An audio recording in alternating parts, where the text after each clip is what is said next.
네, 안녕하십니까. 항생 인사이드 강재운영입니다.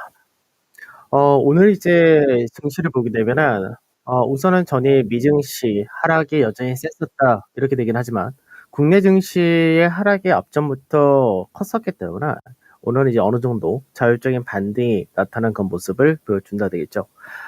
요 근래 들어서의 시장 흐름 자체가 양극으로 나눠지는 모습이었다, 이렇게도 볼 수 있는데, 우선은 이제 시총상의 대형주 같은 경우가 이제 외국인들의 공격적인 매도, 이 물량이 나오면서 시총상의 중심을 하락을 나타낸 반면에 이제 러시아 관련 수혜주다 이렇게도 얘기를 하는데 이제 원자재를 비롯해서 그 외적인 쪽에서가 강세에 뛰었었다 이렇게 됐었죠. 오늘은 이 흐름이 약간 반대되는 그런 모습을 보여준다 되겠죠. 그러니까 이제 시장에서 지수 자체를 방어하기 위해서는 시총 상위주들의 반등이 나오는 그 흐름이 상당히 중요하다 이렇게 되는 케이스인데 오늘 보게 되면은 이제 시총 상위에서 우선 낙폭 과대이기도 하지만 제약이라든지 그 다음에 인터넷, 네이버나 카카오, 그 다음에 게임 쪽 이런 쪽에서가 강세를 보여준다 되면서 지수를 어느 정도 받쳐주는 그 모습을 보여준다 됩니다. 그래서 지주회사까지도 어느 정도 강세가 나타나고 시총이 높은 IT와 자동차 같은 경우도 보합권 정도 하면서 지수보다 어느 정도 강세를 보여준다 되겠죠. 반면에 이제 차익 실현이 좀 떨어진다 되겠죠. 유가 같은 경우가 어제 텍사스 중진료를 기준으로 볼 때는 130불 근처까지 갔다가 내려오는 그런 모습을 보여줬었다 되면서 지금은 120불 이하에서 움직인다 됩니다. 그래서 유가가 단기적인 고가를 만들었다는 부분이 이 선도주다라고 저는 표현을 하고 있는데 이 선도주를 중심으로 해서 차익 실현 물량이 떨어진다 되겠죠. 그래서 이제 요 근래 많이 올랐었던 원자재를 중심으로 해서 이제 어제 같은 경우도 강세됐던 비철금속 이런 쪽에서도 차익이 떨어지는 모습이고요. 조선과 건설 그리고 철강 그리고 유틸리티에서는 한국가스공사 그리고 이제 신재생 관련해서는 태양광이라든지 풍력 그리고 방산까지 약세를 보이는 흐름이다 이렇게 봐야 되죠. 물론 이들 종목 같은 경우가 지금 이제 계속해서 고가를 만들고 떨어진다 이런 관점은 아니고 단기간에 많이 올라왔던 만큼 차익 실현 욕구가 발생될 수 있다. 이런 부분이 되겠죠. 그러니까 이들 같은 경우 단순하게 원자재만 가지고 평가를 할 때는 고가 나왔다 볼 수도 있겠지만 원자재가 아닌 신재생이라든지 방산이라든지 뭐 조선이라든지 천을강, 건설 이런 쪽 같은 경우는 이제 구조적인 수혜를 계속해서 이어갈 수 있는 쪽이기 때문에 이런 쪽 같은 경우 단기 차익 실현 그리고 저가 매수 이런 관점이 유효하다고 되겠죠. 그다음에 이제 시장에서 중요한 부분 중에 하나가 바로 환율인데 환율 같은 경우가 외국인들이 평균적으로 매수했던 단가가 1,190원이다라고 말씀드렸죠. 그래서 환율 자체가 올라가게 되면은 환차 손해에 대한 우려가 확대된다. 이 부분이 실질적인 매도의 하락으로 나타난다는데 여기서 중요한 거는 시장에서 환율 자체가 단기 고가를 만들었느냐 이 부분이 좀 중요합니다. 그래서 환율 같은 경우는 지금 현재 이제 오전에 1235.9원을 만들었다가 현재는 이제 1233원 정도 다시금 좀 올라왔다 이렇게 되는 모습이고요. 그 다음에 이제 베이시스 같은 경우는 어제 프로그램 베이시스가 굉장히 안 좋았었기 때문에 그에 따른 물량이 기관에서 많이 출해됐었는데 오늘 그보다는 조금 개선된 모습을 보여주고 외인들의 선물 쪽에서도 소폭의 매수로 전환이 되어 있다 정도 이렇게 됩니다. 그러니까 수급적인 부분이 소폭 개선됐다 이렇게 되긴 하지만 아직까지 시장에서 불확실성이라든지 변동성은 이어진다 이렇게 봐야 되겠죠.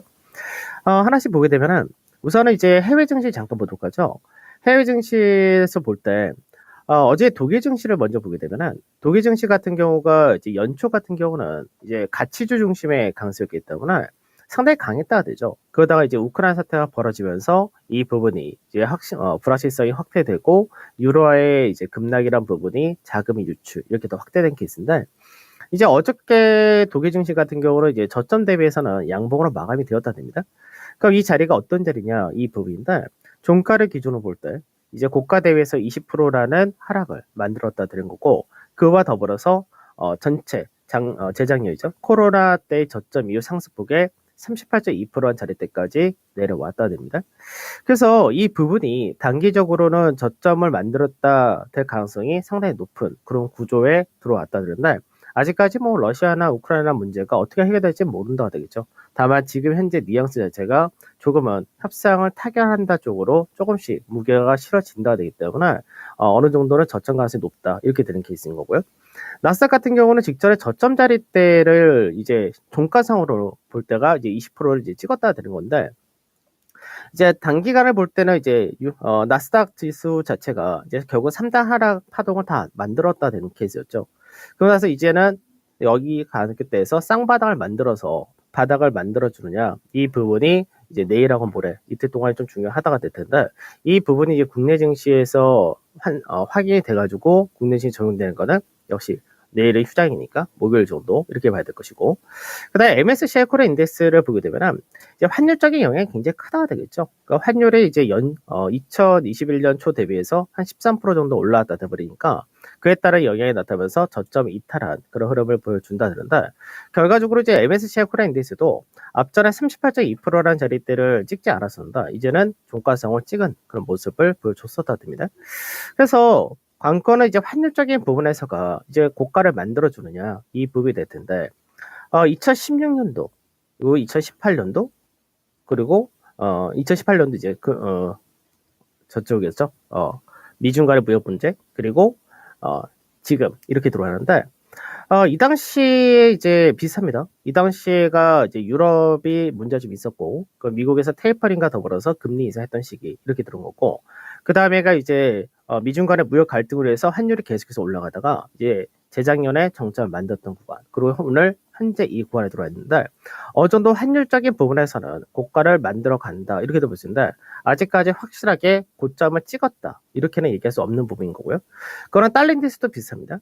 그래서 달러인덱스도 다시금 99선대에 왔다 드는데, 이쪽도 마찬가지로 2016년도 그리고 2018년도부터 올라오면서 2020년도 그리고 현재 이 위치까지 왔다 되겠죠. 물론 이제 정점을 중간중간 만들 때는 그보다 좀 더 높은 수치를 보여줬다 이렇게 되기도 하는데, 이 라인 때까지는 우선은 거의 다 왔다는 부분은 거의 변동이 없다 되겠죠.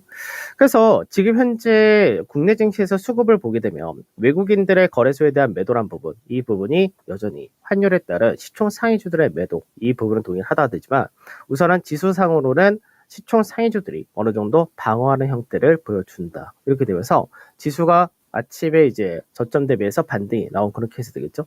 그래서 선물 쪽에서 보게 되면은 실제로 이제 아침에 출발했다가 된 위치가 이제 1월 달에 바닥을 만들었던 그 라인대에서 출발하면서 바로 반등이 나온 그런 케이스고, 그리고 현재는 왔다 갔다 하면서 움직이는 자리대가 어저께 저점 자리이기도 하지만, 마찬가지로 1월 달에 시가를 만들었던 자리대, 이 가격을 중심으로 해서 등락을 보인다 이렇게 된 케이스입니다.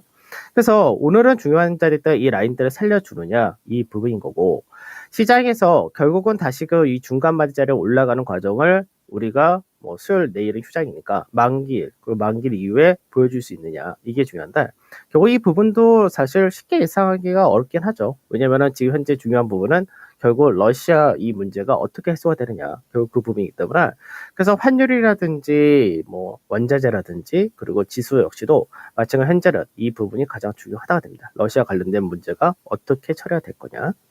그래서 전체적으로 이제 그나마 오늘 시장에서는 시총 상위를 중심으로 해서는 하락이 덜 나타났거나 이제 반등이 나온다, 이 부분이 지수에서 그나마 방어를 한다 부분 동일하게 보시면 될 것 같고요.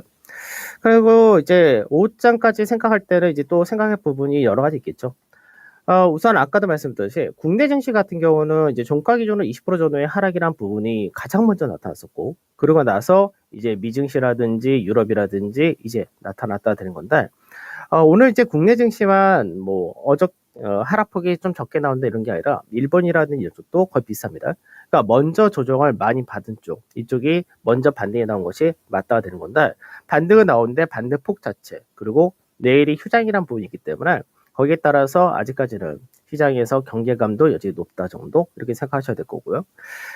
그 다음에 아까도 말씀드렸던 달러화라든지 환율 이런 부분이 이제 어느 정도 고가랄 때 진입했는데 아직까지 고점이 완성됐다라고는 얘기할 수 없습니다. 어느 정도 왔다 정도 생각하시는 거고, 그 다음에 이제 만기일날 러시아 쪽에서 이제 이머징 마켓에서 퇴출이 되면서 들어오는 자금에 대해서 계속해서 말이 나오는데, 4조에서 8조 뭐 액티브까지 다 포함될 경우는 그게 되는 건데, 지금 현재는 루브라가 급등을 하고 여러 가지 요인으로 해서 패시브 자금이 한 0.8조 정도 유입된다 이렇게 현재는 얘기를 하고 있습니다.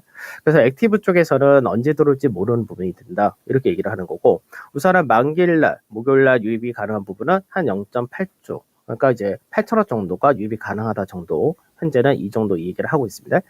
그 다음에 유가에 대한 단기 고점 가능성이 높다 이 부분인데, 유가 같은 경우가 시장에서 너무나 가파르게 올랐죠.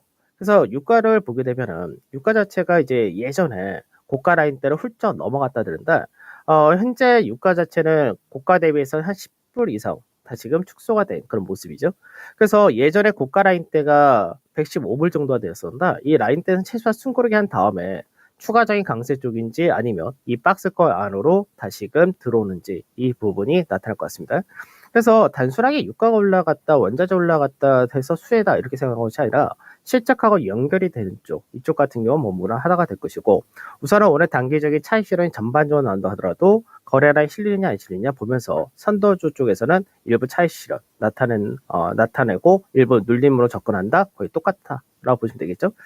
그래서 우선은 시장 자체는 항상 똑같습니다. 시장이 반등을 하려면 시총 상위 중심으로가 반등을 해줘야지 시장의 반등이 나오는 케이스가 되는 거고 시장 자체가 또 버텨야지만 어느 정도 선도주다라고 하는 쪽에서가 계속해서 움직일 수 있기 때문에 지금 현재는 선도주가 쉬는 구간에서는 시총 상위가 받쳐주는 부분이 굉장히 중요하다 이렇게 생각하셔야 되는 거고 어제도 말씀드렸듯이 유가 같은 경우가 단기 고점 가능성이 높다는 부분은 오히려 시총 상위를 중심으로 오히려 공략을 한 번은 들어간 쪽이 좋다 이렇게 보시면서 가시면 될 것 같습니다. 자, 저는 여기서 마무리하도록 하죠. 감사합니다.